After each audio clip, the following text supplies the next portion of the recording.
This episode of the Capsule in Conversation is brought to you by Harrogate Springwater. Famous for its waters since 1571, Harrogate is Britain's premium natural source water.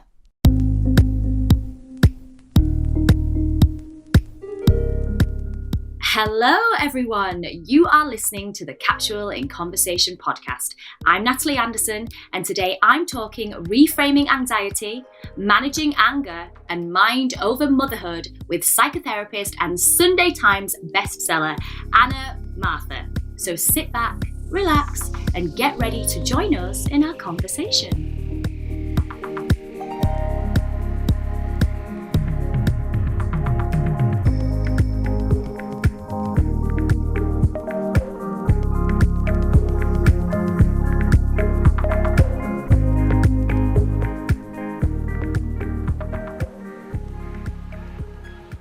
Hello all, I hope you're all well and have had a lovely week. Mariah has broken out the Christmas hits, and so I think it's safe to say the Christmas countdown is definitely on. And now, I don't know about you, but as much as I love Christmas, it certainly comes with its challenges. Party planning, present buying, and an ongoing pandemic certainly add to the stress of an already heightened time. However, my guest today is the perfect person to chat to get our minds feeling robust and ready for the festive period. She's the best-selling author of Know Your Worth and Mind Over Mother, the host of the Therapy Edit podcast, and a leading contributor to Grazia, Stylist, and The Telegraph. She is the brilliant Anna Mathur. Hi, Anna. Hi, thank you so much for having me. It's so funny hearing yourself in a little bio, isn't it? Yeah. You've done that. You're like, oh, that's a good Everybody says that. Everybody goes, oh, I forgot all about that stuff. Oh, it's good to be here. Oh, thank you. It's such a pleasure to have you. Honestly, I'm like desperate to talk to you because I know now that, you know, your book, Mind Over Mother, deals with the anxiety of early parenting. But this week, parenting my 9-year-old has been absolutely something else. I mean, I feel like he's already a teenager. Do you think that parenting in 2021 is a harder place to parent? Or do you just think that we're now no longer to sacrifice our own mental health in order to appear as the perfect parent? I think there are so many more pressures, aren't there? Both internally, the pressures that we place on ourselves and all of these different bars that we feel we have to kind of hit and standards we have to meet that are we've got those internally and then also externally. We're just seeing this kind of Frankenstein stuck together ideal of motherhood and how we should be feeling and looking and coping. And I feel like we're set up for feeling a bit like failures. So it's hard that we just see, so we're privy to so much more now than I think we ever were. Our contacts lists, our kind of sphere of the number of people that we're engaging with on a day-to-day and the sheer amount of information we're taking in. It's just utterly overwhelming and exhausting.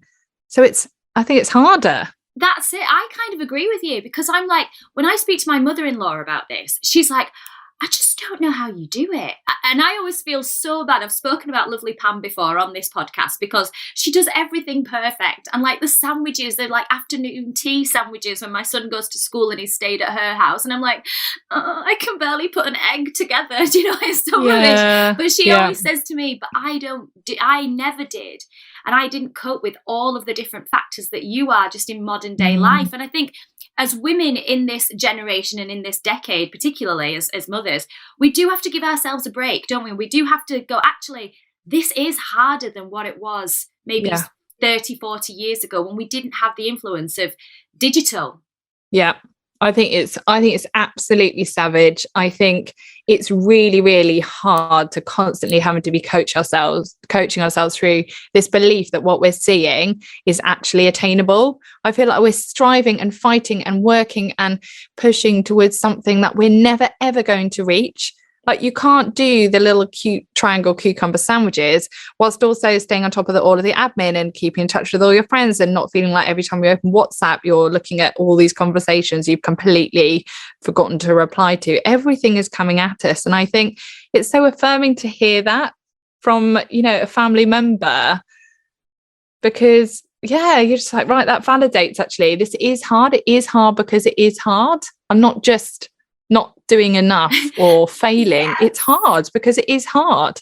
That's it, because that's the thing. You turn around and you go, I'm really rubbish at this. I'm so bad at this. And then everything becomes internalized. And then you just want to just cry and run away. And, I think that's some of the things that I've got from kind of all of the work that you do is your sheer honesty is amazing, and I love it because it does kind of reach through the screen, whether it's on Instagram or whether it's in your podcast. It's that sheer honesty of, look, nobody has got this together. Give yourself a break and understand that this is very tough. I mean, where did your own journey with like self-worth and your interest in psychotherapy begin? Oh, well, that's a good one. I think I have always been such a perfectionist from a young age, always striving to be an easy person to be around, an easy person to love. There was so much kind of different stuff going on in my childhood that it was hard and it was loud and it was fast paced, and my sister was ill, so we were kind of all dealing with that, and I just wanted to be like such a neat and tidy and easy person so that I didn't cause any more. I just wanted to be easy. And I think I took that on into life, and I worked really hard. I worked in advertising, then I started training as a therapist, and I was really diligent and I put everything into everything, and I did really well because of it. And then I had my first baby, and he was great. He was easy.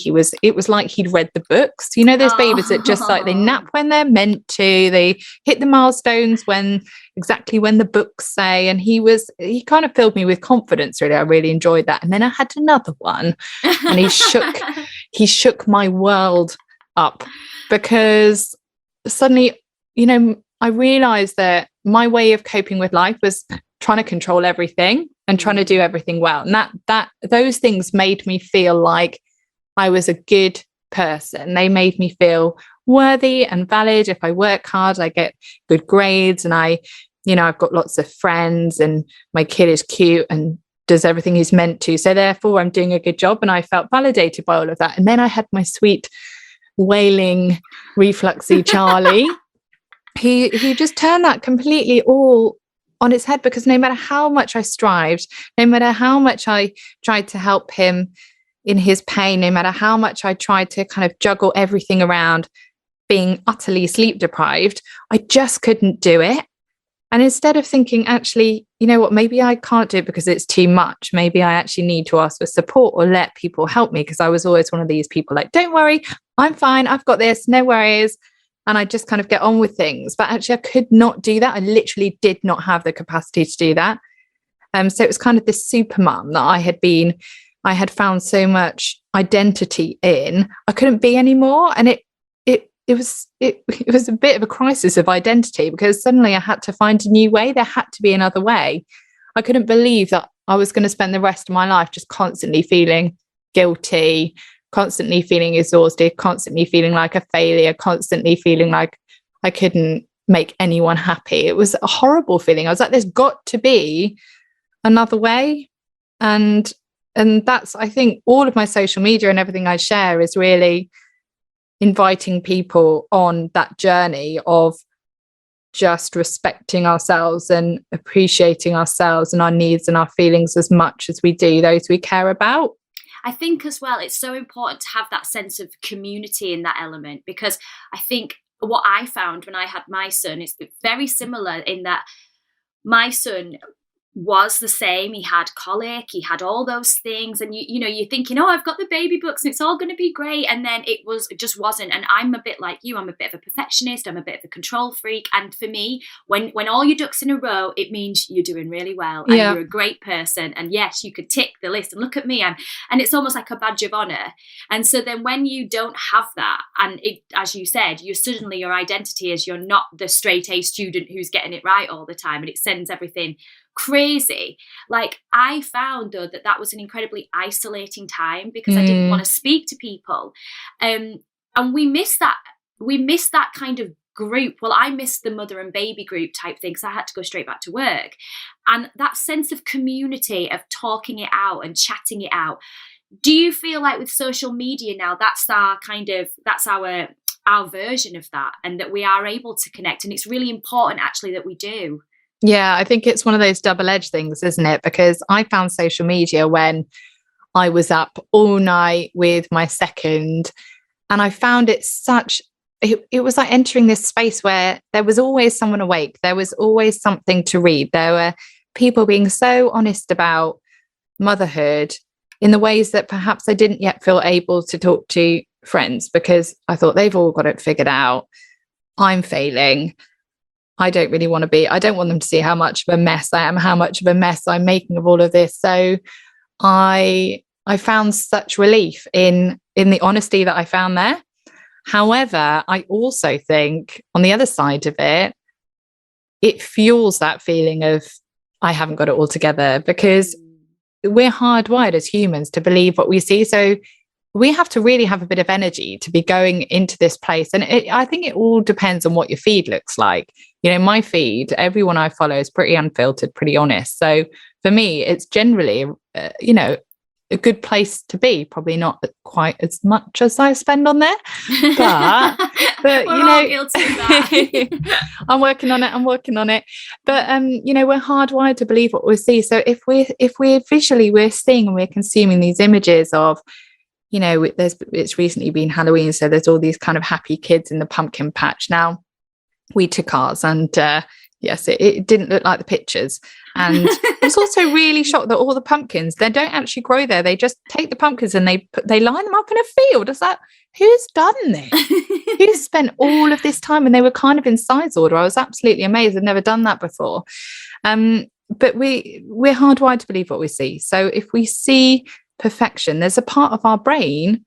This is why we find magic so confusing, because our brains are like, but that, how can that happen? Obviously, there is another side to the story, and when we're tired, we don't have that energy to kind of coach ourselves and be like, Anna, I'm pretty sure one of those kids threw up on the way. One of those kids has eaten too many like hot dogs at the other end, and one of those kids probably fell over in the mud. And you know the reality of what is behind your photos, but it takes energy to coach yourself through that process. If you're seeing this stream of imagery that looks amazing, to coach yourself and remind yourself that actually there is so much more to the story. Don't compare yourself to that. And the more confidence we can have in believing that the perfect, that supermom ideal is just damaging and it's toxic and we're never going to reach it, the more comfort we can find in the messy, mundane, and the reality of the complexity of who we are, the less we're going to seek that. But it's hard. So social media is comforting and also, I think dangerous. As you said, that coaching, like for someone like me that's worked in like the media industry for pretty much all of my life, so I know from a very young age what goes into creating those perfect images. I've been in those kind of images, I've had things of my own retouched without me even asking for it, and not that I would want it either, and I've kind of said, nah, actually I don't look like that. So I get that there is a balance of people like something to, they like aspirational, don't they? They like pretty things to look to. It's like why we go to the cinema. We like all of that fantasy, but at the same time, there has to be an edge of reality. Like my pumpkin patch, I was very honest. I got mine from Morrison's and put it in my own garden. I love stood it. with my child and went, yeah. This is what we did. Because the previous year was so awful and we got so full of mud. Yeah. We just couldn't do it. And then this year on Halloween, I was stuck on a train for 7 hours. I had to get my son's best friend's mum to take them trick-or-treating.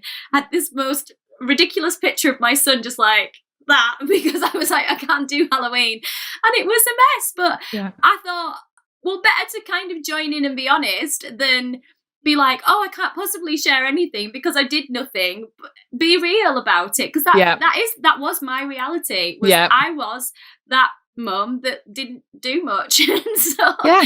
but it's And important. It's yeah, important to it be is. honest in that capacity.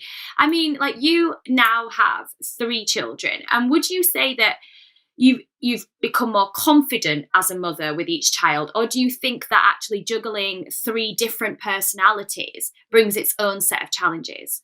Yeah, do you know what? I've almost, in a way, motherhood is more of a juggle than ever. And I feel like, especially with one of my children, I'm constantly at a loss, always literally Googling in the kitchen, like, how do I parent this child in the best way?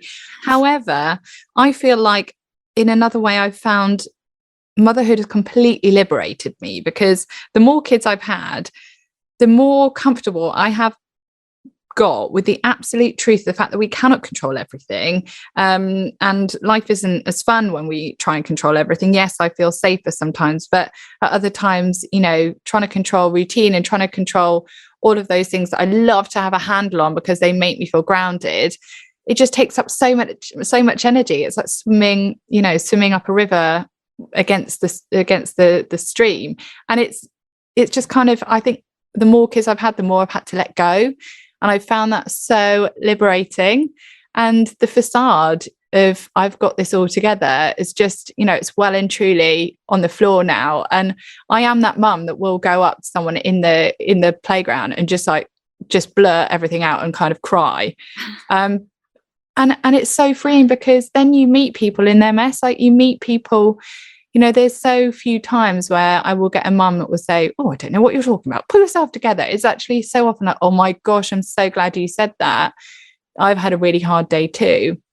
And then we're putting it out there. And I think I'm really, really privileged as a therapist, because I have been privy to thousands of people's behind the scenes stories. Like, that's what I do as a job. I get to see the behind the scenes, and I know with confidence that if I talk about intrusive thoughts, or I talk about mum rage, or I talk about, fantasies of throwing the pasta at the wall, or like running out of the house, I know with confidence that I'm not alone. Whereas so many other mums, there's so much shame, and I have had that shame around all of those feelings and all of that guilt around all of those feelings. So the more we talk about them, the less we feel guilty and the less we feel like failures. And then, because those things keep us stuck and quiet and silent, knowing we're not alone enables us then to kind of find tips and tools and resources and support and ways to kind of move through these things, so they're not holding us back. Well, this is the thing about your the Mothermind Way platform, which is just brilliant. I think it's so amazing, because again, for those people that are in, early parenting, I know it's from 0 up to 8 years old, but still, that place of resource to go and actually find information and to find things out and to listen to you, and obviously with your team, it's so valuable, because we don't have the time, like I said before, to kind of go to groups all the time. We're just so busy. And especially through the pandemic, we've all been locked in. We've all been, working from home or whatever it is. So to have the resources and truthful elements out there that not picture perfect, and also guidance, like real guidance. This is what I was saying about my 9-year-old this week. I don't know how many times I've cried, because literally I feel like I'm parenting a teenager, and it is so tough. Like, they want to be so grown up. They've got,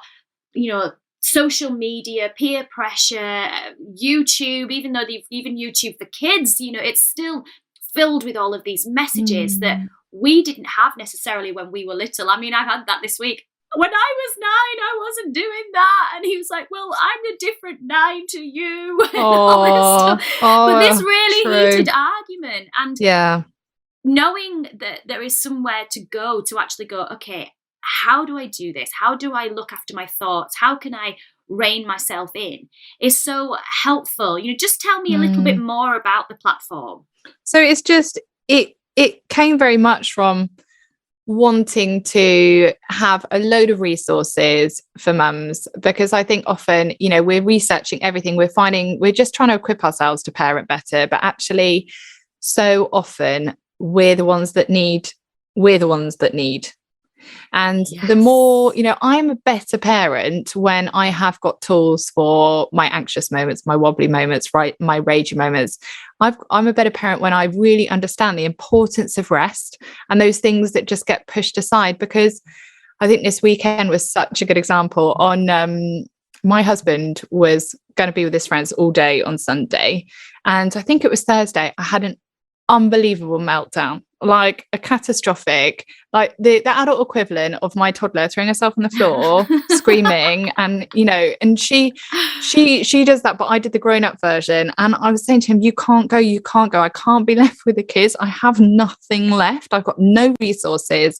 And what I mean is, when they kick off, I want to be the calm one, right? But when I'm empty, I'm just pretty much, I can lose it, and I can be shouting and I can feel like I just want to run away, and I can resent them, and I don't parent in a way that I'm proud of, and that's not how I want to be. So I was saying to my husband, I would rather feel guilty at you not going, seeing your mates, than the guilt and the shame that I feel when I've utterly lost it with the kids. So therefore, I think I'd seen it as actually putting myself first. Like I find it really hard to put myself first, when actually what I was doing was putting the kids first.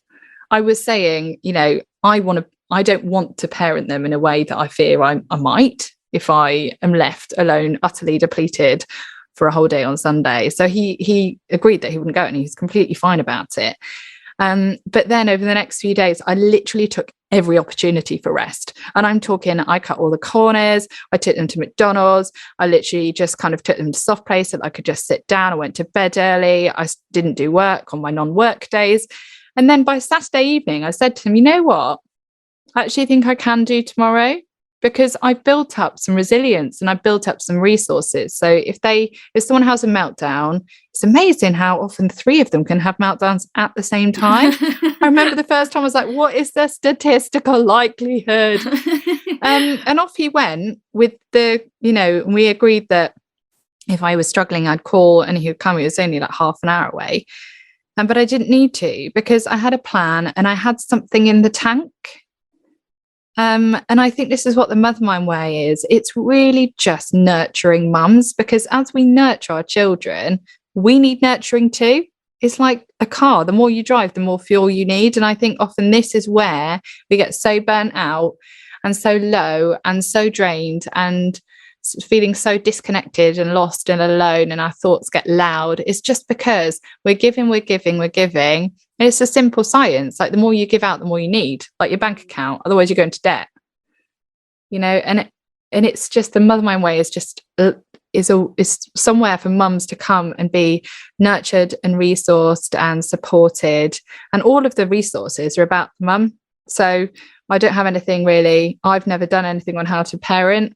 It's all, how to address this anxiety, or how to address guilt, or because that's the thing for me, is the guilt, because I've had, like I said, with my son, I kind of go, am I a really bad parent? Like, I thought I'd be better than this, and I don't want to parent in this way. But then I'm finding that his arguments and his 9-year-old self, like I said, isn't my 9-year-old self. And these kids are so clever, and they're like, and I was kind of like, I'm not ready for, I feel like I've not transitioned into that part yet. I've not transitioned into that going to be a teenage mum, or had those milestones. I feel like there's so, one minute he was like a baby, and one minute he was like, he needed me to hold his hand and do everything.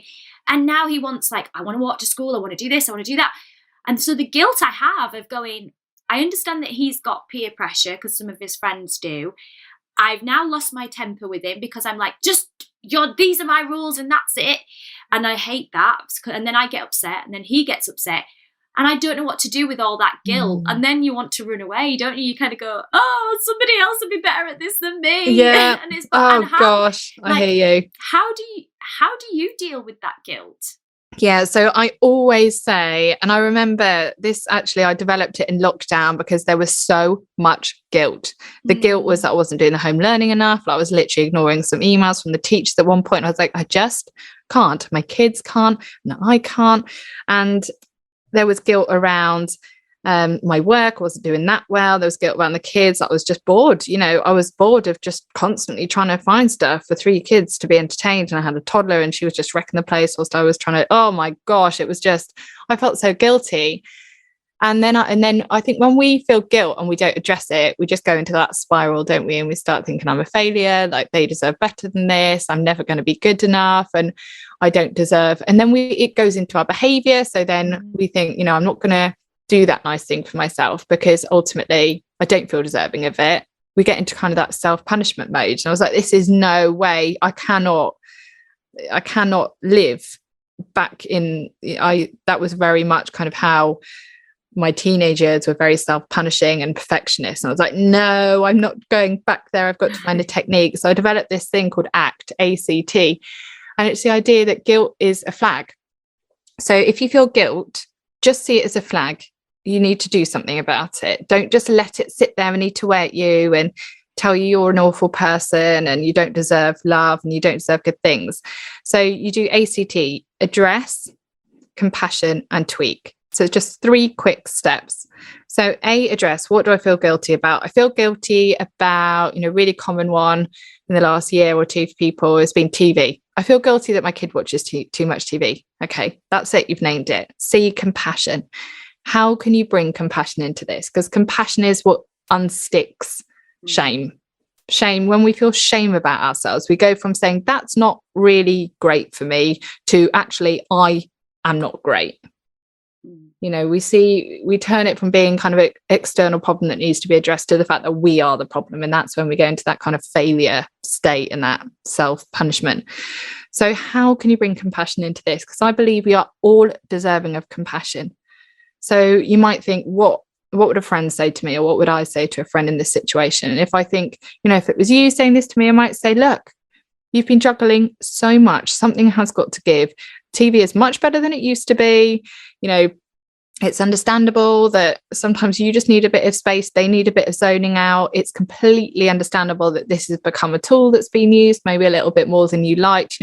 Cut yourself some slack. You're just trying to do the best you can with the energy and the resources that you have available to you. So we brought in some compassion. And then if guilt is there to prompt us not to shame us, what is that guilt prompting you to do? So perhaps it's prompting you to connect a bit more with your child. So you might say, right, we'll limit that time a little bit.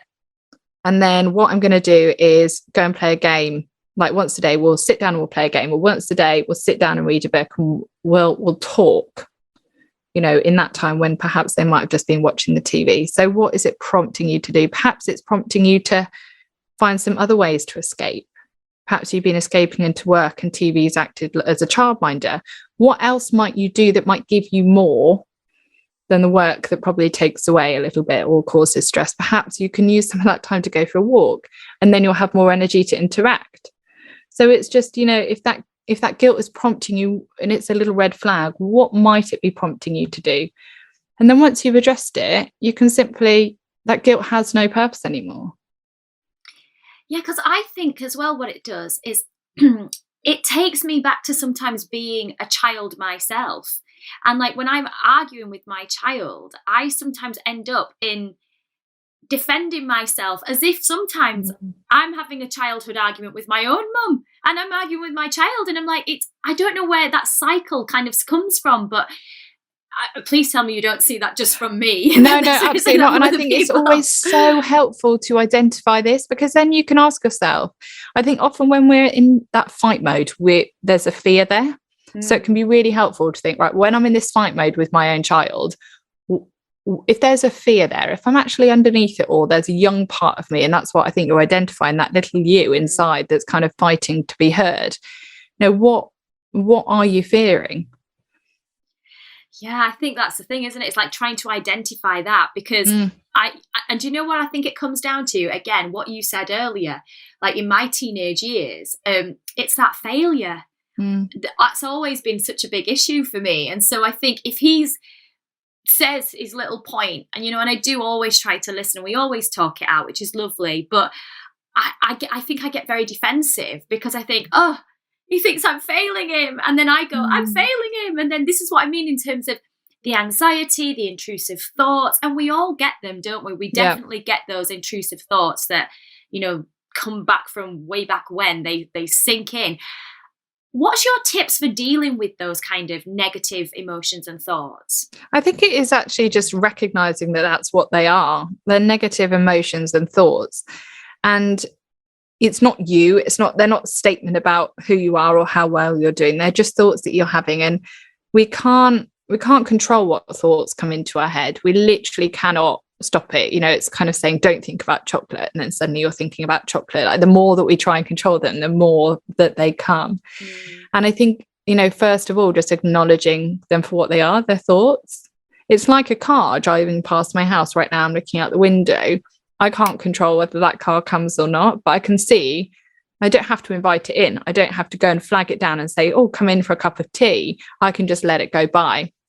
I think often the reason that we grab hold of these thoughts is because they're either a bit scary, they're a bit disturbing, or they really conflict with who we are. Now, some of my biggest ones when I was sleep deprivation, hormones, stress, you know, all of these things, we can find that we get more of them.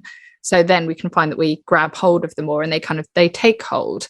And some of mine, the reasons that I think so many of us have shame about intrusive thoughts, we don't talk about them, is because they are so conflicting with who we understand ourselves to be. And we fear, what if people think I might actually do that or think that or feel it?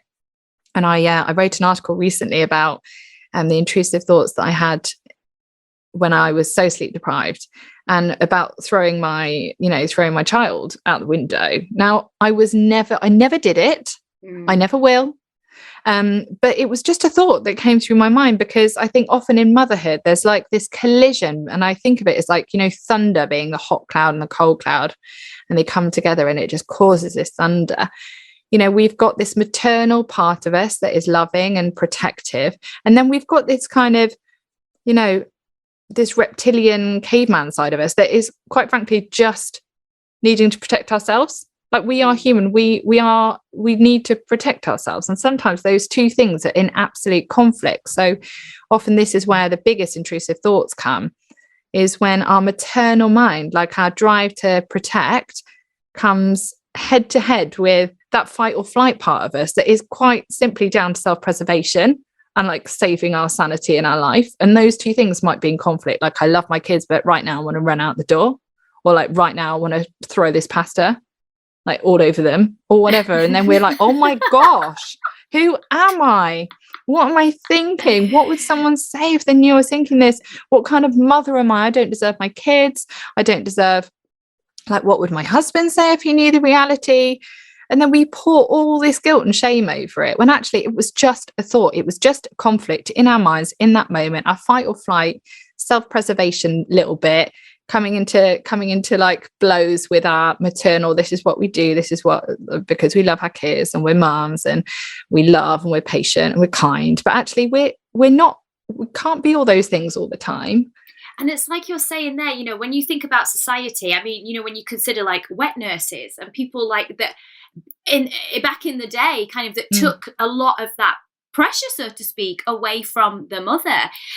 The way that we view motherhood is very much through rose-tinted glasses, isn't it? In this particular era, we see it as almost quite an Americanized 1950s version of what motherhood is. And yet, you know, if you go back through history, women haven't always been that ideal when it comes to being a mother. You know, some would leave their babies, or some, you know, not all obviously, but there's been a different version of motherhood. I think our version of this beautiful, everything's perfect, like even and Christmas is the worst. I'm terrible at Christmas. I'm like, we're gonna make it amazing and sparkly and princessy and fabulous, and it's all that expectation, isn't it? It's that social expectation. You've got John Lewis adverts that have been thrown at you every 2 minutes. I don't even know what the one this year is about, the alien. I was like, I what? know, but it's like I hear you. Emotional kind of pictures, as we said before, these ideals, these social ideals. And then do you think that is fueling this maternal rage that we kind of have? Yeah, I think the gap between the hopes and the dreams. So even just think about Christmas, for example, you know, the gap between our dream and our fantasy for Christmas of this amazing day where, you know, the kids just look delicious and they open all their presents and they have a wonderful time, and we're just sitting there kind of doting on them and it's snacking on amazing food. But the reality, so the gap between the fantasy, what we are leaning towards and what we are hoping for, and the actual reality of that, someone's going to eat, you know, too much, someone's going to like hate their present, one kid's going to hit another kid, some kid's going to wake up at 4 o'clock in the morning, you know, something's going to get burnt. But the gap between what we hope for and the reality, the wider that gap, that causes like a vacuum for disappointment and guilt and frustration and feelings of failure. So the more realistic we can be, not only about Christmas, but the limits of our resources. Like, we are messy humans.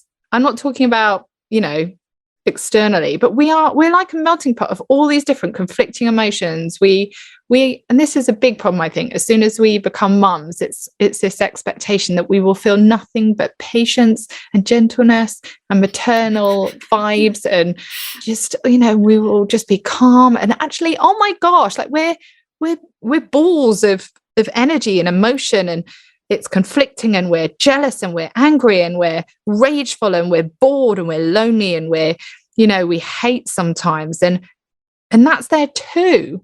And I think the more that we can become accepting and come to terms with the fact that that is just part of being human, and we all navigate that differently, but that's the reality of it, is that we live in the grey area. And what I love, I think one of my best findings of the whole year, because I hate grey. I hate the thought of like, oh, living in the grey area. I'm like, oh my gosh, that's literally the dullest thing. Like, I want excitement and I want great and I want wonderful, but the grey area is where we live so often. And then I googled what is grey made of, and it's made of yellow, so cyan, and like yellow, and then I can't remember the other one, but it's basically made of the 3 primary colors: blue, yellow, and red. So that is what grey is made of. It's made of those colors together. And I literally love that, because I'm like, there is so much color in the grey area that I loved it. In the theatre, so we always get told this, you have all this hype about press night, and it puts so much pressure on you. And a director once said to me, you will never have your best show on a press night. You'll have your best show on a Wednesday in some random town when it's raining, and that will be the time when you have your best show.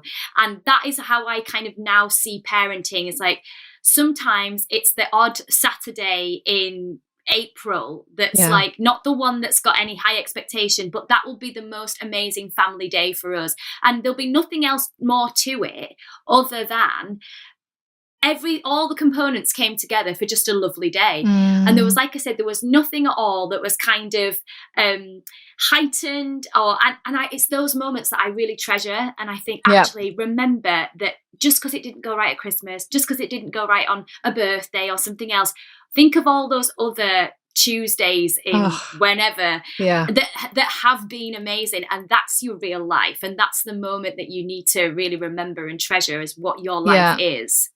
So true. I think the boring feels boring until it's jeopardized.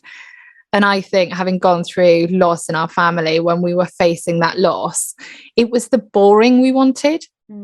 I remember just thinking, all I want is a boring Sunday afternoon where songs of whatever it is on the TV, I've got a dippy egg, someone's doing their homework, and that it was the boring we want. It wasn't the high days and the holidays where, you know, there was stress and tension because it wasn't going how everyone wanted it to be.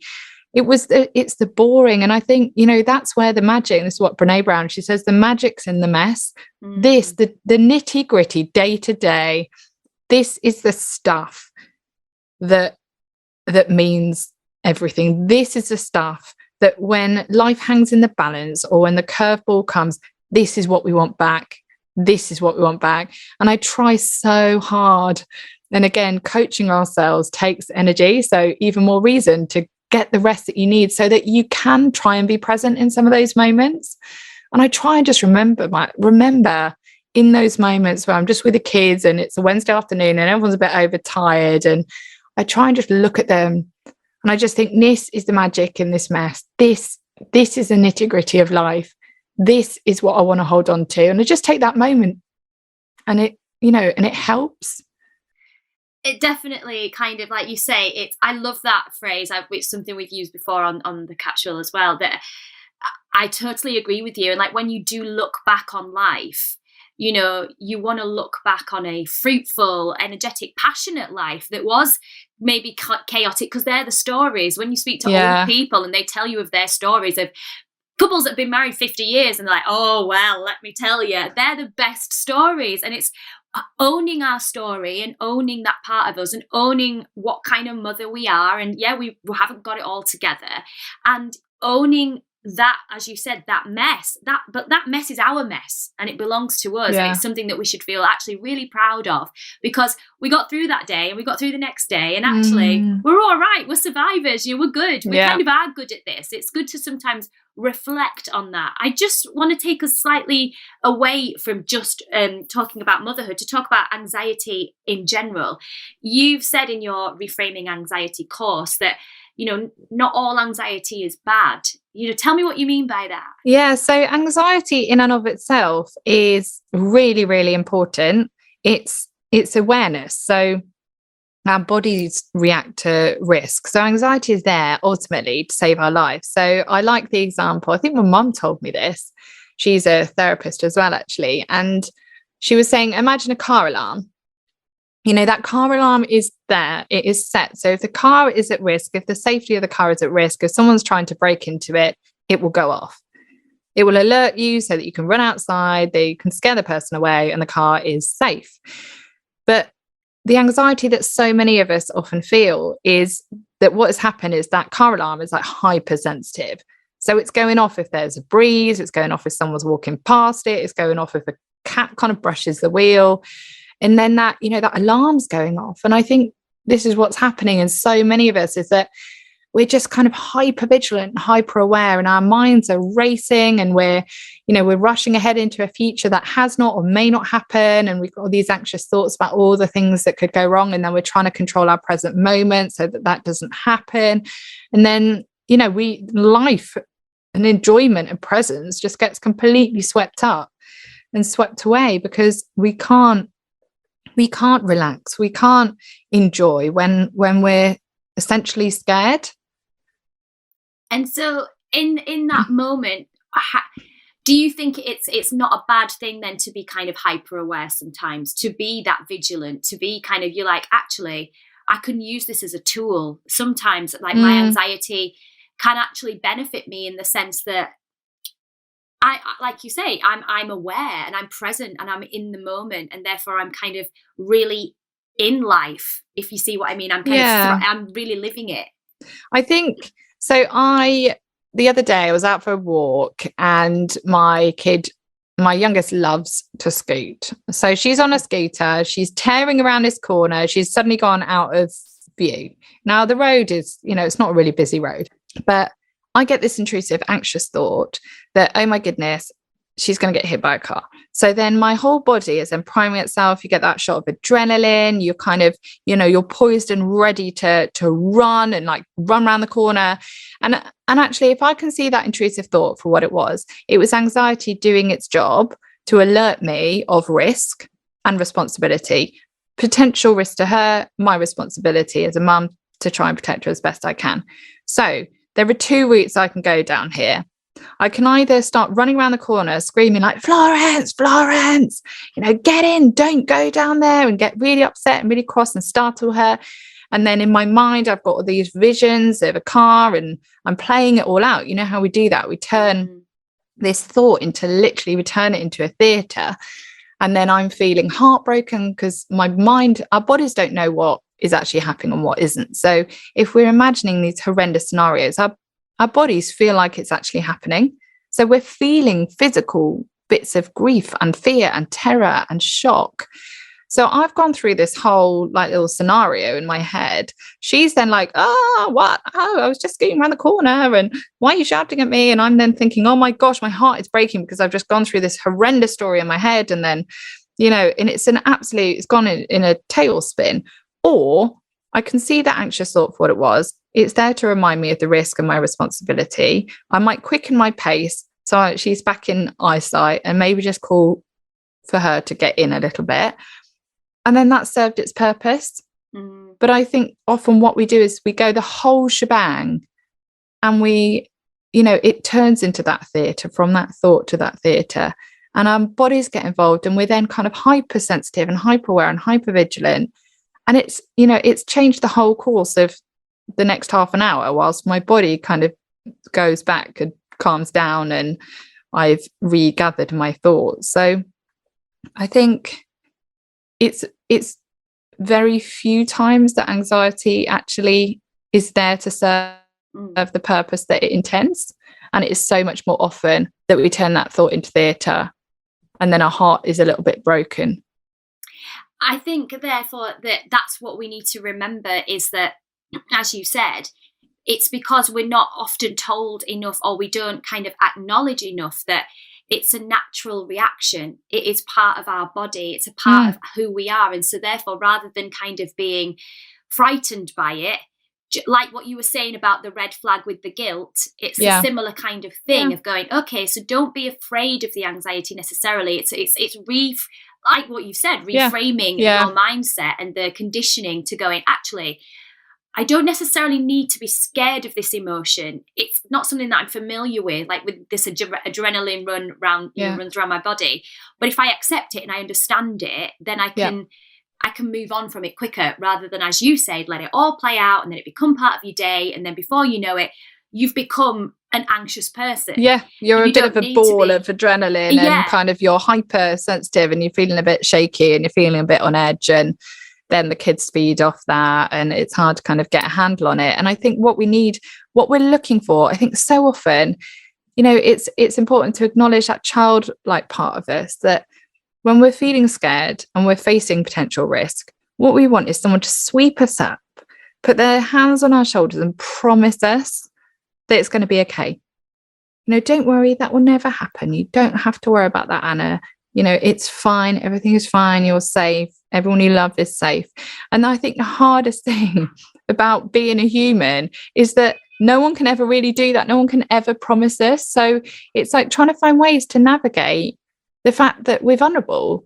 And that's huge, and it's hard, and it's real. And it's just, again, it's just a given of being human. So how can we try and calm ourselves and comfort ourselves in those moments? And often I talk about breathing, I say, like, it's swimming breathing or hypnobirthing breathing, yoga breathing, any of those kind of grounding ways of breathing that just tell your body that you're safe. It's all right. It's not happened. It's not going to happen right now. You can go, you can rest again. So breathing. And then sometimes I count backwards from 100 in threes, because then it halts that rumination, because you can't count backward from 103s and still be making that thought into a full-blown theatre. So those are a couple of ways of just telling your body that, actually, you know what, we don't need that full-blown reaction right now, because it was just a thought. Yeah, it's like what you were saying, though. As a human being, we have to come to terms with the fact that we can't control everything, but we want to control everything. And that's where the conflict often comes from. Yeah. Just before we finish, the Therapy Edit podcast, you developed that during lockdown, 10-minute guides to dealing with anxiety and the pandemic. Are you now seeing the full fallout of the pandemic on people's mental health? Are you seeing that really now come into play? Yeah. I think, when a marathon runner crosses the finish line, and it might be one of these amazing guys that literally just sprinted the whole way around, and then they almost fall on the floor, like they cross the line and they fall on the floor and they've run all that way, and then suddenly it's like they're a bit broken.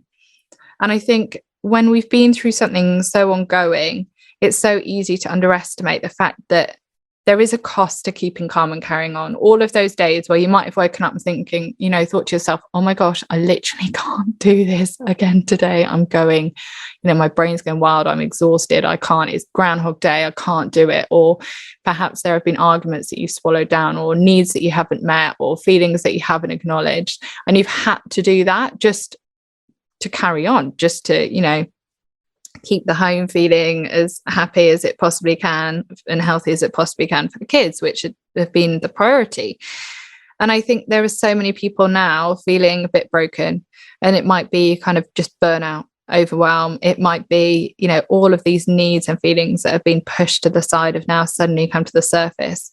So I think it's so understandable that actually some of the repercussions of this last couple of years are going to be surfacing now for people. And I think it's going to take a while. I think it's going to take a long while actually to start changing the habits again of actually, I do need to start meeting this need. I can a little bit more now, because often we've got into that habit of sweeping things under the carpet, and things like that, they're coping mechanisms. They're there to, and people have picked up all sorts of habits to cope, you know, drinking, disappearing into their phones, kind of cutting themselves off socially just to kind of hermit and find ways to carry on, when actually that doesn't serve us anymore. You know, when it comes to starting to integrate ourselves back into life and enjoying the things that are outside our homes, those habits won't serve us. So there's going to be so much that needs to be addressed. But I think it's, first of all, not being judgmental on yourself. You had to do what you had to do to make it through. And of course, some of those things will not have been the healthiest things or the most ideal things, but there wasn't a huge amount of choice.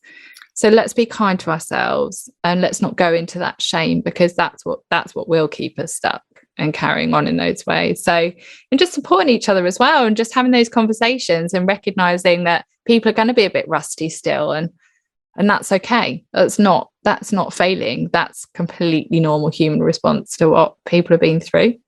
And also, like you said, having that compassion towards yourself and towards others. Now, just before we finish this series, I'm asking each of my guests to recommend a product or a practice that you would put in our wellbeing capsule.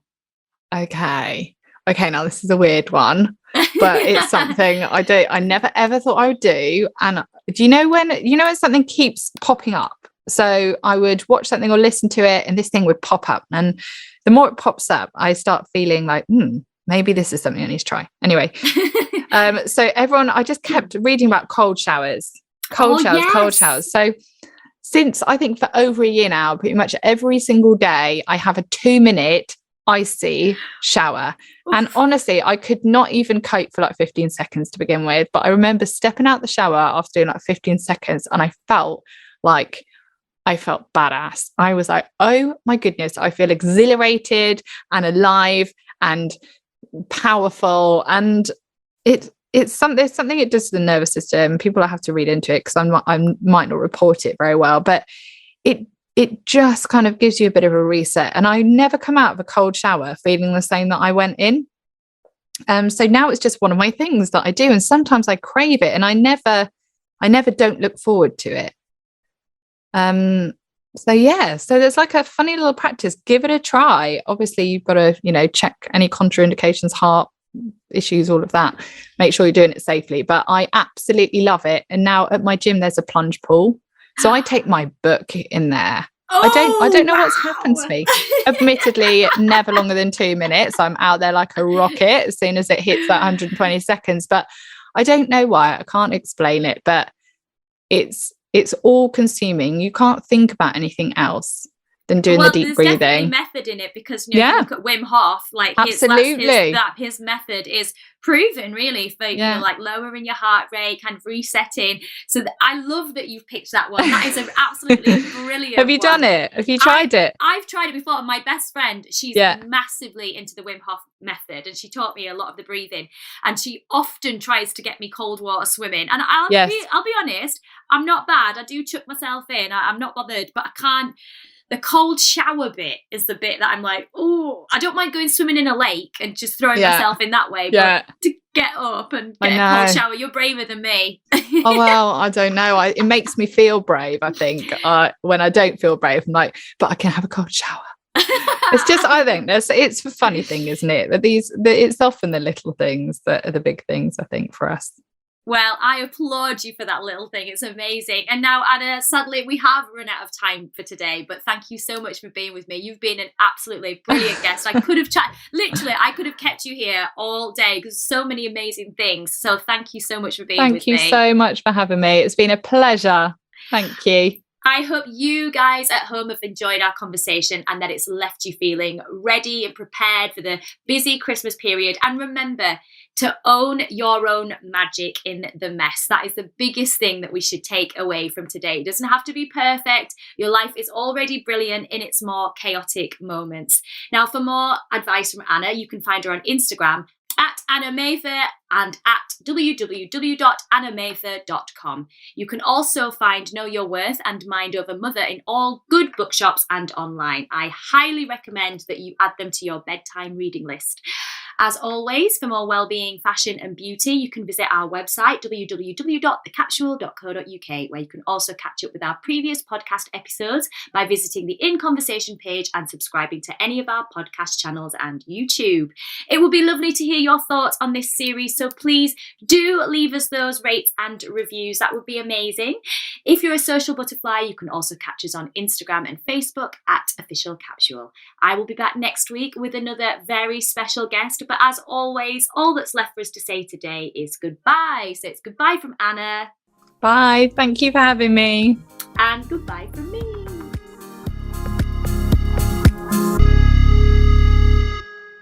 This episode of the Capsule in Conversation was brought to you by Harrogate Spring Water.